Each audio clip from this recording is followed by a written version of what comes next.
आज का यह वीडियो डिजिटल क्लेम मीटर का अनबॉक्सिंग और इसका यूज़ हम किस प्रकार से कर सकते हैं तो फुल वीडियो होने वाला है। तो नमस्कार दोस्तों, मेरा के स्वागत है आपका अपना यूट्यूब चैनल इलेक्ट्रिकल सॉल्यूशन में। आशा करता हूं कि आप सभी बहुत ही अच्छे होंगे। तो शुरू करते हैं ये वीडियो। यह digital clamp meter local market में लगभग 250 से 300 रुपये के बीच में ईजिली मिल जाता है। आपके लोकल मार्केट में इसकी रेट 10-20 रुपये कम या ज़्यादा हो सकता है। तो फटाफट हम इसकी अनबॉक्सिंग कर लेते हैं। जो इसका ये जो का बैग दिया जाता है, ये बहुत ही अच्छी क्वालिटी का बैग है और इसके अंदर हमें यह क्लेम मीटर और इसके साथ यह इसका यूज़र मैनुअल मिलता है, तो आप इसको पढ़ भी सकते हैं। यूज़र मैनुअल को मैं वापस इसी बैग में लगा देता हूँ। और जो क्लेम मीटर है बिल्कुल हमें पैक मिलता है और इसके साथ में हमें 2 प्रोब मिलती है। प्रोब की क्वालिटी की बात की जाए तो यहाँ पे इतनी अच्छी इसकी क्वालिटी नहीं है। अब मैं फटाफट यहाँ पे इस मीटर के जो ऊपर का कवर है इसको भी यहाँ पे हटा लेता हूँ। डिजिटल क्लेम मीटर को कैरी करने के लिए हमें इसके साथ ये बैग मिलता है और ये क्लेम मीटर इसी के अंदर पैक होके मिलता है। इस बैग की क्वालिटी बहुत ही अच्छी है, तो यहाँ पे ये बैग बहुत ही अच्छा है इसमें। तो इस बैग में रहने से ये जल्दी यहाँ पे इसका नुकसान नहीं होगा, डैमेज नहीं होगा। तो ये इसके साथ हमें प्रोब मिलती है।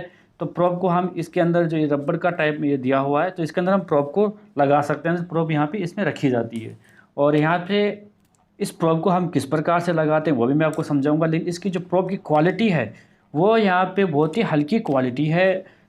ये क्लेम मीटर का जो ये पूरा बॉडी है तो ये इतनी अच्छी प्लास्टिक का नहीं है। अगर ये ऊपर से गिर जाएगा तो ये डैमेज हो जाएगा यहाँ पे। तो इस बात का ध्यान देना है कि इसका यूज़ करते हैं तो ये ऊपर से न गिरे, नहीं तो यहाँ पे ये डैमेज हो जाएगा।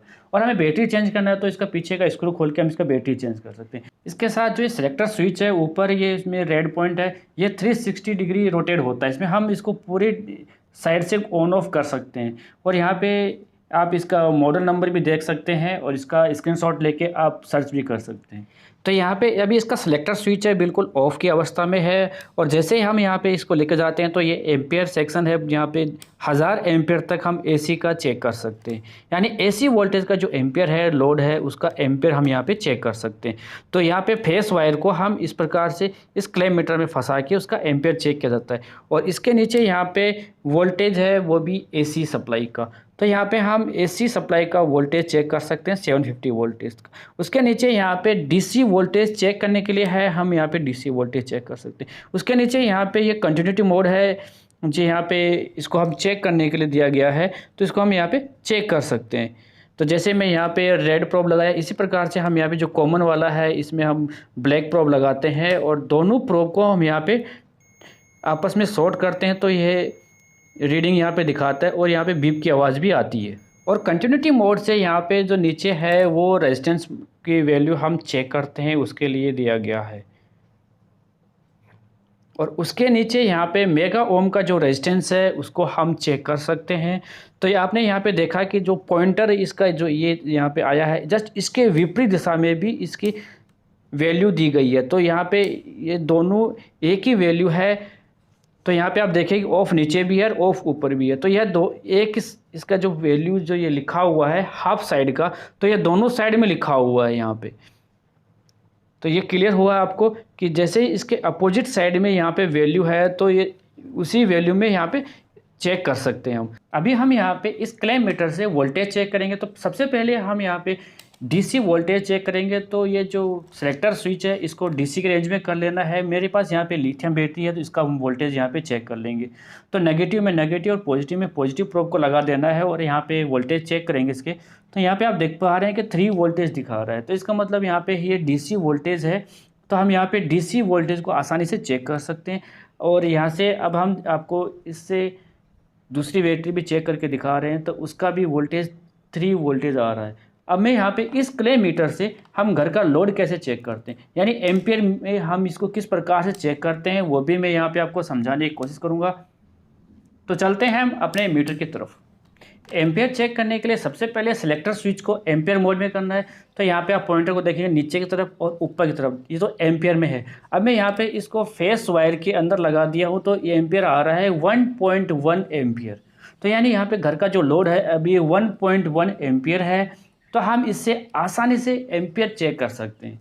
तो एक बार फिर से मैं आपको यहाँ पे समझाने की कोशिश करता हूँ। जो हमारा जो फेस वायर है इसमें हम फेस वायर को फंसाते हैं, तो इसके बाद हमें यहाँ पे एम्पियर चेक करने को मिलता है।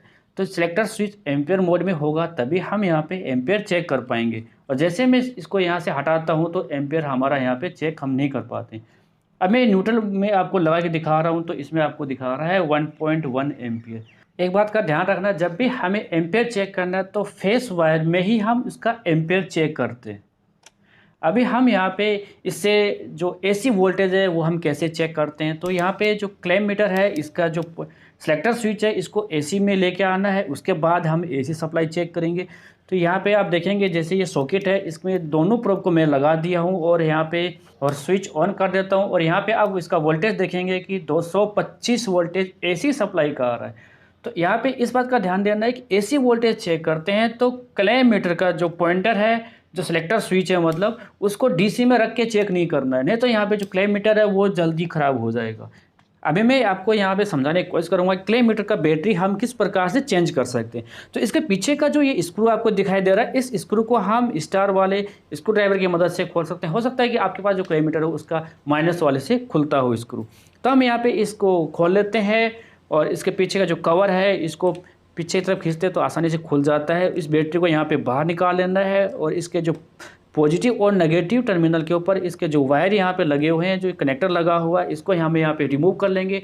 और जो नई बैटरी होगी, अगर हमारा जब बैटरी ख़राब हो जाता है ऐसी स्थिति में हम नई बैटरी को वहाँ पे लगाते हैं। तो बहुत ईजी तरीके से हम इसकी बैटरी को यहाँ पे चेंज कर सकते हैं। तो यहाँ पे आप देख पा रहे हैं कि जैसे ही हम इस बैटरी को रिमूव कर लेते हैं तो ये इसका कनेक्शन यहाँ से हट जाता है और हम नई बैटरी इसमें लगा लेते हैं। अगर आपको क्लैम्प मीटर का यूज़ अगर 2-3 मंथ के लिए क्लैम्प मीटर को वैसे रखना चाहते हैं तो बैटरी को रिमूव करके उसके बाद रखिएगा, नहीं तो यहाँ पे क्लैम्प मीटर का जो बैटरी है, पॉइंट है, टर्मिनल है, वो ख़राब होने के चांसेस होते हैं। यहाँ पे आप देखेंगे कि मैं यहाँ पे मार्क किया हूँ, ये होल्ड बटन है।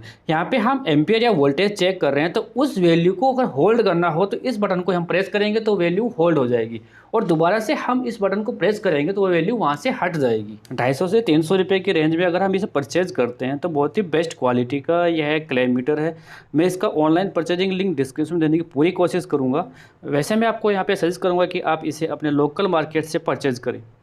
अगर आपका किसी वीडियो से संबंधित कोई टॉपिक हो तो आप हमें कमेंट बॉक्स में बताइए ताकि हम उसके ऊपर डिटेल में वीडियो लेके आ सकें। उम्मीद करता हूँ मेरे द्वारा दी गई जानकारी आपके लिए बहुत ही हेल्पफुल रहेगी। अगर आप यह वीडियो हमारा यूट्यूब पे देख रहे हैं तो प्लीज़ हमारे चैनल को सब्सक्राइब कर लीजिए और बेल आइकन को ऑन कर लीजिए ताकि आने वाली हेल्पफुल वीडियो और नोटिफिकेशन आपको मिलता रहे। और यह वीडियो आप हमारे फेसबुक पे देख रहे हैं तो प्लीज़ हमारे पेज को फॉलो कर लीजिए। इस वीडियो से संबंधित अगर आपको कोई सवाल या सुझाव है तो आप हमें कमेंट बॉक्स में पूछ सकते हैं। इस वीडियो में इतना ही। धन्यवाद दोस्तों, मिलते हैं फिर एक नई वीडियो में। जय हिंद।